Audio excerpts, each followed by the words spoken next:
everybody, this is B here, and today I'm going to do a January book of the month, even though it's late, it's in March. A couple of things have happened. I got sick, and so on and so forth, and then busy, and then, you know how it is, how life can be. But today, the book is called, You Are a Bad A, How to Stop Doubting Your Greatness and Start Living an Awesome Life. Now, let me get this straight. Let me get this to you straight. I don't do self-help. I don't like them. I was never a big fan of them. But when I read this book, I couldn't put that stuff down. I originally got it just to read, because I was also curious at the same time, because the title caught my eye. And I was also actually looking for a couple books that was requested by Wu Zhong. If you guys know who Wu Zhong is, he's a motivational speaker on YouTube. He's really good. You should check him out. But he was requesting favorite books to read, like self-help books, but very emotional books. And usually I'm not for those books. I was never interested in those, but I decided to give it a try.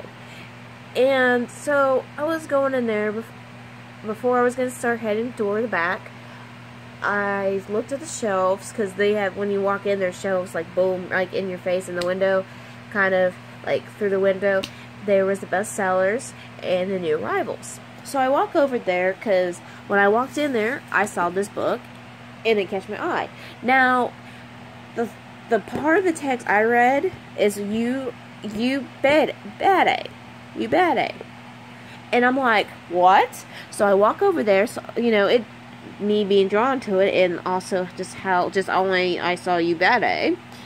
And so I picked it up and was starting to read the back and the front pages and the middle, just taking a curious look, because it got me walking across the store, so it better be something good. And at first I was really curious. I didn't know. Well, I wasn't really, I was curious, but I was a little hesitant, because I was worried it's going to be one of those, oh, it looks good at first, and then once you get to most of the good, like, the thickness of the book, it's going to be crap. That's what I was afraid of. I thought it was going to be like one of those cliche self-help, like, oh, you got to love yourself, and don't let nobody take that away from you. Only you can be your best you kind of crap that so cliche and all these other books. And it had a little bit of it in there, like, not 100%, but I would say maybe 20% maybe, but the rest of it was very, very freelance. It's very unorthodox, which I love. I love unorthodox ways of thinking and speaking and writing, and just anything that's not normal in society, or if it's slightly normal but it's still out left field. Let's put it that way, if that's the easy way to explain it. And she made some really good points. Like, one of the greatest things that she said, it kind of makes sense, and I never really thought about it until she mentions it. Like, she does a whole chapter on this subject. Actually, it was actually pretty good. But she talked about fear. Now, when a lot of people talk about fear, you think of, like, phobias and just like crazy phobias, like spiders and heights, afraid of heights, and just all that basic, fear things. Or you're just scared of a horror movie. The horror movie scares you, stuff like that. But she was talking about a different fear. She was talking about a fear of success, fear of accomplishments. And what got me was, she said that fear is the greatest waste of time. When I read that, I'm like, oh snap. I had not really thought of it like that. I've really, it just took me into another world of thinking, which, sadly, there's not a lot of books nowadays that will do that for you, unless, it's a really good fantasy book and all that. But self-helps really don't do much of that. I mean, they'll give you, like, the basics, and then it's like, oh, okay, but they're good at really explaining it, elaborating it to where it's like, oh my gosh, it's full of rainbows and sugar. When it's everything that your parents, if you've got good parents, or encourage your parents to tell you the same every day. It's just, they say it better, I guess, if that makes any sense. But she, in a way, also, like, there's some stuff, especially including the fear, she kind of made it into, like, 3 different ways of thinking, if you really think about it. And that's good, because sometimes I think we get so sidetracked of one idea and one thought that we forget there's many other ways of ideas and thoughts to think about of that one subject or this subcategory. And it's hard. I will admit, I'll be one of those. I will admit, sometimes it's hard to think of the other person, what they thought, their thoughts and their feelings, and what they think, how to handle a situation. And I think sometimes that's what gets us messed up sometimes, is we don't think how the other person thinks or feels. And so we're just stuck in this whirlwind where it's like, what's the point?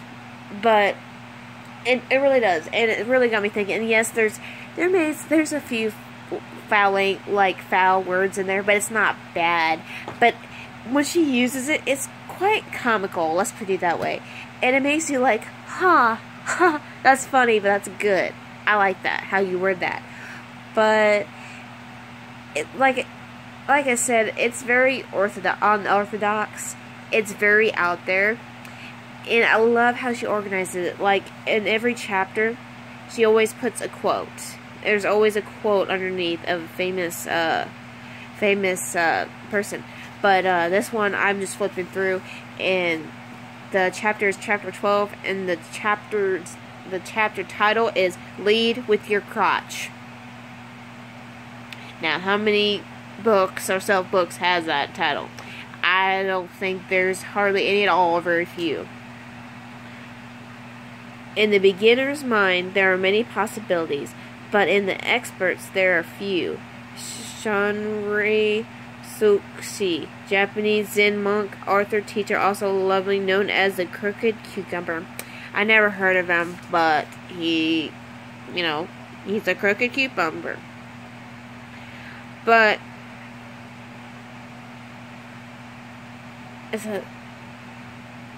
okay, here's another quote. It says, "The mind is the master power that molds and makes, and man is mind, and evermore he takes. The tool of thought is shaping what he wills, brings forth 1,000 joys, 1,000 ills. He thinks he's secret, and it comes to pass. Environment is but his looking glass."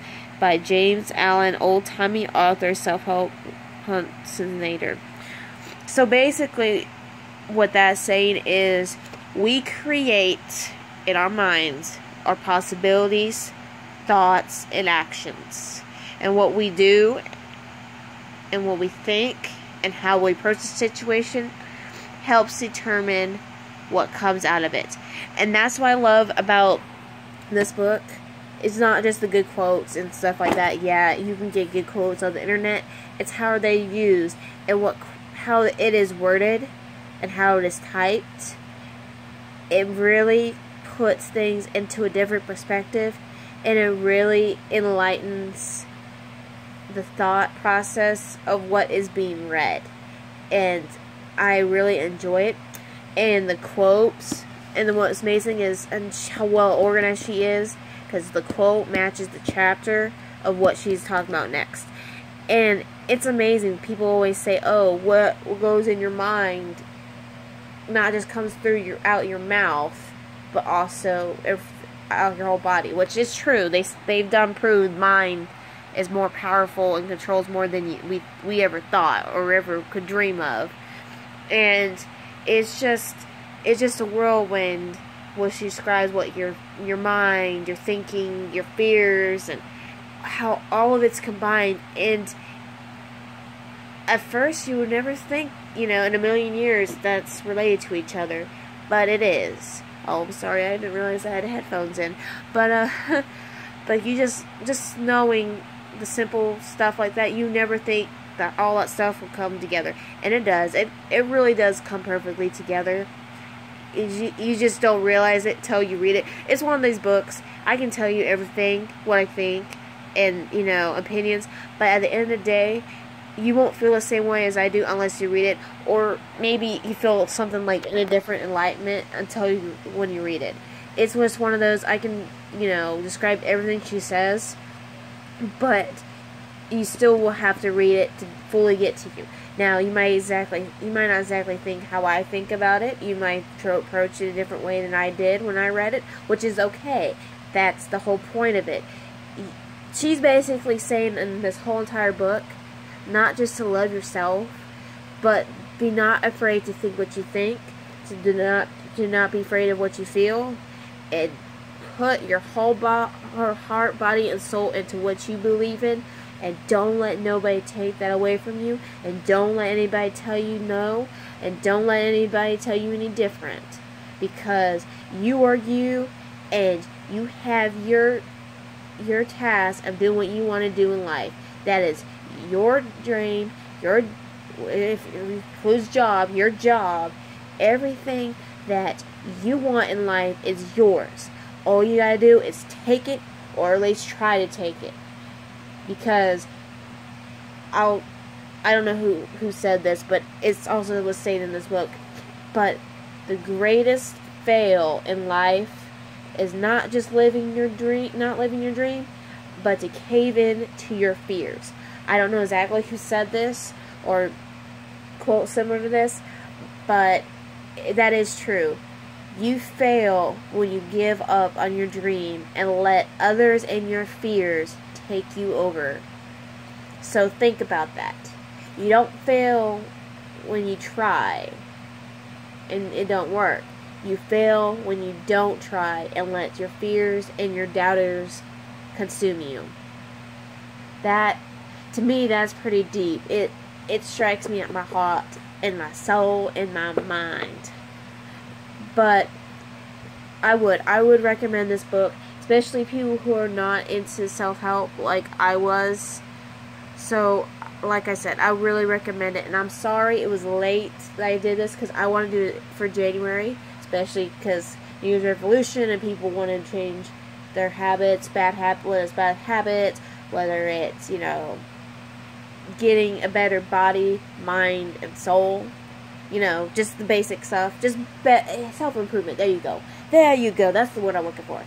But this is a really good book. Now, I know it has profanity in it, and I usually do not advertise anything with profanity in it, or curse words, but I do recommend this book, and I will, I'm not going to promote it, but I'm going to suggest it. There you go.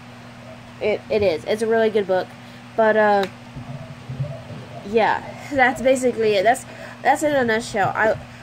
I would go in more detail, but, I think it's better for you to read it and get your ideas and thoughts. And if you need to write this stuff down, like write your thoughts when you read it, because I should have done that, because I think it would help me a lot better with stuff. But since I got a physical copy, I could always reread it and write. But yeah, I'm sure there's probably ebooks out there. But without tax, I paid $16. It's $16, but it was really worth my read and my time. And I suggest you guys check it out. It's really good. And I'll put the title and the author in the description box. But it's good. It's really good. And I think you guys still should check it out. But anyways, that's it for today. And if you like this video or any of my videos, please hit the like or subscribe. And also, I will put in the description box where you can also follow me on other social media sites. And that's Twitter, Snapchat, and Instagram. Thank you for tuning in, and I hope you guys have a blessed day. Ciao.